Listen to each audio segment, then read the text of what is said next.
वो शायद वो एक दूसरे की आंखों के थ्रू हम थोड़ा ज्यादा डीप डाउन आत्मा तक देख रहे होते हैं या समझ रहे होते हैं। आपने सही बोला। आई थिंक दैट्स उसका उसका डाउन साइड भी ये है कि फिर जब आप साथ में होते हैं किसी फिल्म में, तो आपकी जिंदगी में वो इंसान इतना अहमियत रखता है, बिकॉज आप सुबह शाम 1-1.5 महीना 2 महीने एक दूसरे के इतने करीब रहते हैं, एंड सडनली वो आइसलैंड में शूटिंग कर रहे हैं और आप कहीं और है। तो फिर वो तार टूट सा जाता है। मुझे तो फिल्म की शूटिंग खत्म होने के बाद थोड़े दिन डिप्रेशन रहता है, बिकॉज मेरे से वो बर्दाश्त नहीं होता, वो लोगों से सेपरेशन। मेरे को काफी दिन वो खालीपन महसूस होता है अंदर। आपको भी होता है? नहीं, मुझे नहीं होता क्योंकि मैं इतना बैक टू बैक करता हूँ ना कि मैं एक सेट से दूसरे सेट पे ही जाता हूँ। तो मतलब मैं ओवरनाइट में मेरा सेट चेंज हो जाता है कि आज इस शहर में, ये पिछले 1 सालों से नहीं हुआ है कोविड की वजह से ऑलरेडी, लेकिन 1 साल पहले स्थिति ये थी 3 साल से कि मैं सीधा लुका छुपी के सेट से निकलता था और दूसरे सेट पे पहुंच गया, मारा मारी चल रही है, वहां से निकला वहां पहुंच गया, बीच में 2 दिन इनके यहाँ दिख रहा है गैप मिल रहा है तो वो 2 दिन किसी और को दे दिए। तो मैं 365 में ऑलमोस्ट 340 डेज। तो हाँ, अब कई बार जो एक लंबा शेड्यूल हो, अगर 1 महीना 1.5 महीना का हो और यूनिट बड़ी अच्छी है और सबसे कनेक्ट हो गए, जेल हो गए, मिल गए एक दूसरे से, तो उसमें थोड़ा सा एक नए सेट ऑफ पीपल में जाने के बाद उनकी याद आती है, लगता है कि यार वो यूनिट बड़ा अच्छा बन गया था, माहौल ट्यूनिंग अच्छी हो गई थी। एक रिचुअल्स पता नहीं कम लोग जानते होंगे कि हम सेट पे होते हैं, फिल्म करते हैं तो थोड़ा परिवार जैसा माहौल हो जाता है। परिवार वो जो एक दूसरे से लड़ाइयां भी करता है, ऐसा नहीं है कि परिवार मतलब अच्छा ही है। तो आप लड़ाइयों में भी तो कनेक्ट होते ही है ना, गॉसिप भी चल रही है कि देखो उसका, उसने ऐसा ये किया, उसने वो किया। आज का क्या बात है, वो दोनों एक टेबल पे खाने बैठ रहे हैं आजकल। तो ऑन सेट अफेयर्स बड़े इंटरेस्टिंग होते हैं देखने को, जब वो शुरू होती है केमिस्ट्री लोगों के बीच में, और वो आहिस्ता आहिस्ता आहिस्ता आहिस्ता, और बाय द टाइम फिल्म का रिलीज का समय आता है वो एक दूसरे से ऐसे होते हैं, बात नहीं कर रहे, तब तक ब्रेकअप भी हो गया होता है।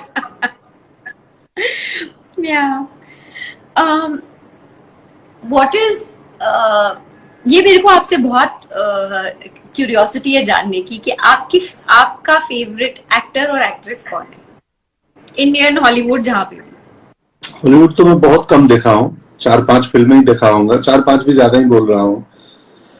तो हिंदी सिनेमा में मेरे पसंदीदा अभिनेता इरफान साहब थे और ओम पुरी जी थे, और तो और क्या बोलूं मैं। और अभिनेत्री में मुझे अभिनेत्री में क्या, माधुरी दीक्षित जी बहुत पसंद थी, उनकी फिल्में जब हम। और अभिनेत्री में और क्या बोलूं, असल में मैं कभी ध्यान ही नहीं देता हूँ, कभी सोचता ही नहीं हूँ, तो यही है। हॉलीवुड जाने का सोचा है कभी आपने? नहीं नहीं नहीं नहीं, बिल्कुल बिल्कुल नहीं। क्यों? बिल्कुल नहीं सोचा है, बट जिंदगी किसको कहाँ पहुंचा दे कोई नहीं जानता, तो फ्यूचर में क्या है मालूम नहीं, लेकिन मैंने सोचा नहीं, मेरी कोई प्लानिंग नहीं, मैं एजेंट वहां भी खोज नहीं रहा हूँ। तो एले गया था, हालांकि एले बीच में गया था मैं, एले में रहा, खूबसूरत शहर है, थोड़े स्टूडियोज वहां के फिल्म इंडस्ट्री को देखा समझा। न्यूटन के वक्त, जब न्यूटन गई थी ऑस्कर के लिए तो हम लोग गए थे, तो 1-2 हफ्ते रहे, तो वहां की इंडस्ट्री को देखा समझा, पता चला कास्टिंग एजेंट किधर होते हैं, कहाँ क्या होता है, बट मैं खोज नहीं रहा हूँ कोई। वहां पे खोज रहे होंगे लोग, शुरुआत हो गई होगी। हाँ नहीं नहीं, वहाँ वाले ढूंढ लेता है। हाँ हाँ, मतलब पिछले साल काफी, हाँ मुझे बात होते रहती है बहुत लोग वहाँ काम करने वाले लोगों से। अच्छा ये बताइए, आप तो एनएसडी से हैं, मुझे हमेशा दुख होता है, बहुत भयानक, मतलब अंदर वाला गंदा वाला दुख होता है जब मैं ट्रेन्ड एक्टर से मिलती हूँ, क्योंकि मैं ना एफटीआई गई ना एनएसडी गई, और मैंने थिएटर करके पहली फिल्म की, फिल्म फ्लॉप हो गई, उसके बाद मुझे काम मिलना बंद हो गया, उसके बाद मैंने जाके थिएटर सीखा। और थिएटर किया। उसके बाद फिर से काम शुरू किया इंसिडेंटली इरफान के साथ ही। हमेशा एक दुविधा चलती है मेरे अंदर कि क्या एक्टिंग गॉड गिफ्ट है या सीखी जा सकती है, या थोड़ा सा होना चाहिए बाकी का मांझा जा सकता है, या जरा भी नहीं हो तो एक लेवल तक पहुंचा जा सकता है? आप क्या बोलते हैं? नहीं, गॉड गिफ्ट वो बहुत ये है, मुश्किल है कुछ भी। हालांकि एक ट्रेनिंग तो बहुत जरूरी है, ट्रेनिंग बहुत जरूरी है, वो थिएटर में हो, फिल्म स्कूल में हो, कहीं भी हो, क्योंकि सिर्फ पैशन से काम नहीं चलेगा, ट्रेनिंग तो चाहिए। बट यस, एक चूंकि हमें जिंदगी को रिक्रिएट करना होता है परफॉर्मेंस में, तो आप लाइफ को हम लाइफ में क्रिएट कर रहे होते हैं और सिनेमा में रिक्रिएट कर रहे होते हैं परफॉर्मेंस में। जिंदगी में होता है, बट कुछ लोग हंसोड़ प्रवृत्ति के होते हैं, उनका सेंस ऑफ ह्यूमर जिंदगी में ही कमाल होता है, तो वो जब परफॉर्मेंस में आएंगे तो उनको सेंस ऑफ ह्यूमर और सेंस ऑफ टाइमिंग के लिए कुछ अलग से सीखने की जरूरत नहीं पड़ेगी, क्योंकि जिंदगी में वो कैमरा नहीं था पर 4 लोगों के सामने तो वो परफॉर्म कर ही रहे थे, चुटकुले सुना के हंसा ही रहे थे, तो एक सेंस ऑफ ह्यूमर तो था। लेकिन जब उस सेंस ऑफ ह्यूमर वाले को किसी दिन एक इमोशनल सीन मिलेगा तो फिर उसके लिए मुश्किल होगा अगर ट्रेनिंग नहीं होगी तो, कि यार अब मैं रुलाऊं कैसे, मैं हंसाता तो था, वो तो टाइमिंग है, वो गॉड गिफ्टेड हो सकती है, हंसाना गॉड गिफ्टेड हो सकता है, रुलाना गॉड गिफ्टेड नहीं हो सकता है। तो आप जिंदगी में किसी को रुलाते हैं तो आप बुरे व्यक्ति ही होंगे। तो अभिनय में लिए रिक्रिएट करना है तो उसके लिए क्राफ्ट की जरूरत पड़ेगी, उसके लिए ट्रेनिंग की जरूरत पड़ेगी। तो मुझे लगता है कि बहुत जरूरी है ट्रेनिंग। हाँ, अब उसमें है कि आपका रिसेप्टर, आपका रिसीविंग रिसेप्टर कितना स्ट्रांग है, कि आप ट्रेनिंग में या टीचरों के साथ कही हुई बातों को आप कैसे, कितना जल्दी और कितने फाइंड वे में रिसीव करते हो। क्योंकि एक क्लास में 20 बच्चे होते हैं, अमूमन मेरे क्लास में 20 बच्चे थे और 20 किस्म के एक्टर थे, एक ही टीचर पढ़ा रहे थे, बट 20 का एक्टिंग स्टाइल, अपना अप्रोच अलग था, और उसमें कुछ कमाल भी थे, कुछ खराब भी थे। तो वो तो अब इंडिविजुअल पे डिपेंड है कि आप कैसे रिसीव करते हो। तो वही है कि ट्रेनिंग तो बहुत जरूरी है, उसके बिना। बट कुछ ऐसे लोग भी होते हैं कि जो मतलब मैं आपसे जानना चाह रही हूँ कि जो गिफ्टेड परफॉर्मर्स होते हैं, जिनको खास ट्रेनिंग की जरूरत नहीं होती। नहीं मैम, तो वो क्या है ना टिस्का जी, कि वो ट्रेनिंग जरूरी नहीं है कि ट्रेनिंग के लिए हमको फिल्म स्कूल ही जाना पड़े, एनएसडी जाना पड़े। ट्रेनिंग हम एक बहुत ही ब्रिलियंट डायरेक्टर के अंडर भी कर सकते हैं काम करते वक्त। अगर हम दिमाग खुले रखे हैं और अच्छा डायरेक्टर के हाथों में हम हैं तो वो भी हमें ट्रेन कर रहा होता है। तो 4 फिल्में, 5 फिल्में, 3-4 अच्छे डायरेक्टर के हो के गुजरने से वो भी आपकी ट्रेनिंग हो रही है, जरूरी नहीं कि आप फिल्म स्कूल ही गए हो। तो वो आप देखो कि कोई अभिनेता किसी खास डायरेक्टर के साथ कमाल करता है और वही अभिनेता दूसरी फिल्म में दूसरे डायरेक्टर के साथ उतना कमाल नहीं करता है, तो उसमें अभिनेता के संग संग उस डायरेक्टर का भी योगदान है। तो वो ट्रेनिंग आपको फिल्म फॉर्मल इनफॉर्मल दोनों हो सकती है। बट पता नहीं, मुझे ऐसा लगता है पंकज जी कि जैसे अगर एक्टर स्टेज क्राफ्ट अलग है, फिल्म क्राफ्ट अलग है। जैसे डायलॉग बोल के एक पर्टिकुलर मार्क पे आना, अपनी लाइट लेना, आई लाइन मेंटेन करना, ये सब टेक्निकल बातें हैं जो कि अगर आप सीखेंगे फिल्म स्कूल में या जहां पे भी आपको सिखाएंगे तो, या फिर एक्सपीरियंस से आएगा, ऐसे या वैसे। एक्टिंग आप वैसे कर पाए, सोशली आप एक चुटकुला सुना पाए, जैसे आप कह रहे थे कि आपका सेंस ऑफ ह्यूमर, आपका टाइमिंग अच्छा है, तो आप लोगों को रिझा सकते हैं ऐसे। पर फिल्म पे एक्टिंग करना I think is a specific skill set जो सीखना जरूरी है ना, आइदर वे, मतलब ऑन सेट या कहीं और या किसी डायरेक्टर। हाँ, वो वही कि फॉर्मल इनफॉर्मल कहीं ट्रेनिंग तो चाहिए ही, कि आपको अच्छा था आपके लिए, यूजफुल था एनएसडी आपके लिए, यूजफुल था इस काम के लिए? एनएसडी में तो स्टेज के बारे क्राफ्ट सिखाते हैं, सिनेमा का तो वहाँ कुछ सी भी नहीं बताते हैं, तो स्टेज क्राफ्ट आ गया था। अब मुझे उस मीडियम बदलते वक्त मुझे 4-5 साल लगे सिनेमा को समझने में, आफ्टर एनएस डिग्री ट्रेनिंग। तो मैं कैसे 4-5 समझा? सालों में, जी, कैसे समझा आपने? मतलब वो करते ट्रांसलेट? करते करते करते करते करते करते करते समझ में आया कि एक परफॉर्मेंस की कुछ डायरेक्टर ने इंटरप्ट किया कि ऐसा क्यों किया, तो मैं बोला इसलिए किया। तो नहीं बेटा, करने की जरूरत नहीं है, कैमरा तो यही है ना। हम स्टेज पे आमतौर पे बात करते हैं, वाले को एक्टर हमारे पास बैठा हो, लेकिन हमें थ्रो इतना करना होता है कि पिछली लाइन में चल जाए। वो आदत होती है। तो फिल्म के सेट पे भी मैं पहले दिन तो ऐसे ही बोल रहा था, और कैसे हो अच्छा लगा मिलके।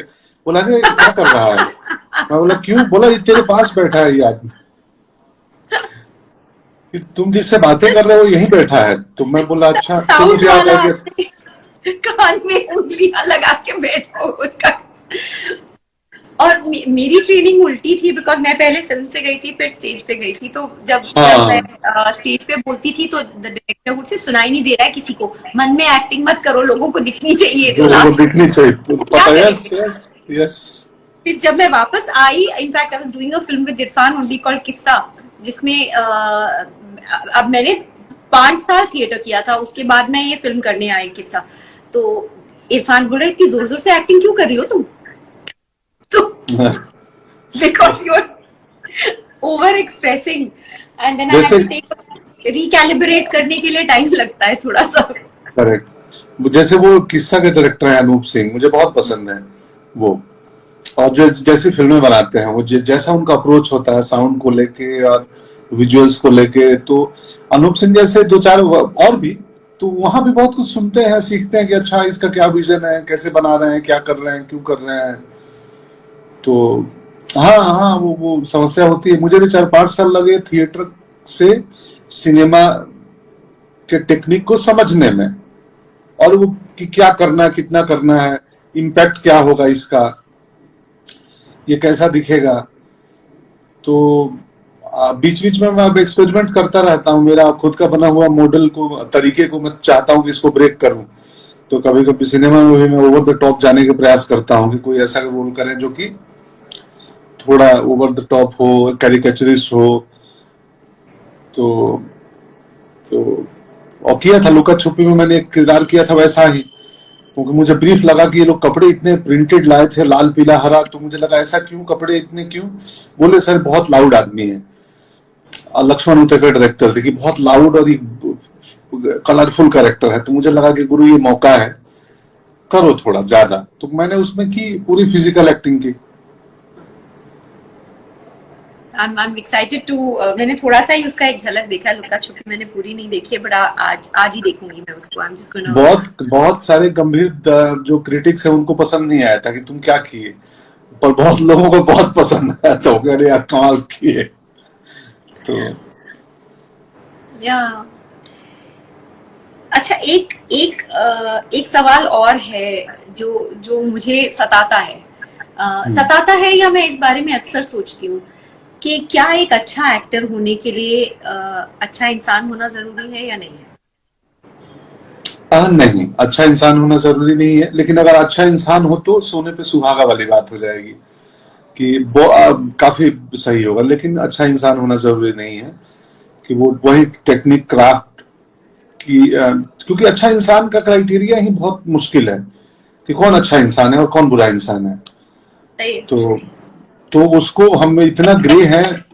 एम्पैथी के पॉइंट ऑफ व्यू से पूछ रही हूँ मैं, इस हाँ, पॉइंट ऑफ व्यू से पूछ रही हूँ यस कि यस यस, अगर हाँ। किसी इंसान को एम्पैथी नहीं है, एम्पैथेटिक नहीं है वो इंसान, तो फिर उसका अच्छा एक्टर होना मुश्किल हो जाएगा। और अगर वो अच्छा लिसनर नहीं है, क्यूरियोसिटी नहीं है लोगों के बारे में, खुद मैं करके बकरी की तरह है, तो फिर उसको थोड़ा मुश्किल हो जाएगा ना। हाँ हाँ, क्योंकि जो जो मैं रहता है तो वो तो बहुत सारे दरवाजे बंद ही कर देते हैं ना हम। तो आप सुनने की प्रवृत्ति तो होनी ही चाहिए। बट कई ये मतलब मुझे लगता है कई बार कि यार कोई एक्टर के अपने क्राफ्ट पे इतना कमांड है कि वो जिंदगी में कैसा है नहीं है, तो वो फर्क नहीं पड़ता। बट वो अच्छा है कि अगर अच्छा इंसान भी हो तो बहुत बढ़िया बात है। लेकिन मुझे कई पता बार, है, सॉरी, हाँ नहीं नहीं, आप बोले हो गए, इतनी बात। नहीं, मैं तो बात को घुमा रहा था इधर उधर, कोई मुझे भी, मेरे पास भी कुछ बहुत ज्यादा आइडिया आंसर है नहीं तो।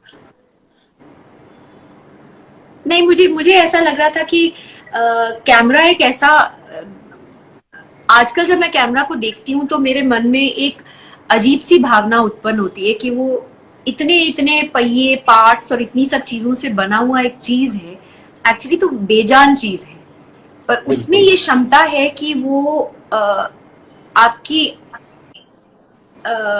जो जैसे कि एक हस्बैंड वाइफ हो और अगर हस्बैंड बाहर से आया, वाइफ पीठ भी करके खड़ी है, तो हस्बैंड को एग्जैक्टली पता है कि वाइफ के मन में क्या चल रहा है, उसकी पीठ से पता चल जाएगा उसको, हवा के पार्टिकल्स में वो फीलिंग आ जाती है जो है। हम सब ऐसे ही है ना, हमें पता है कि आज ये गुस्से में, जैसा हम थोड़ा सा ही किसी को जानते हैं हमें पता चल जाता है कि क्या सोच रहे हैं, क्या मूड क्या है। पता नहीं क्यों कैमरा में मुझे मुझे पता है कि ये जो बिलीफ जिसे हम सब स्ट्रगल करते हैं बिलीफ के लेके,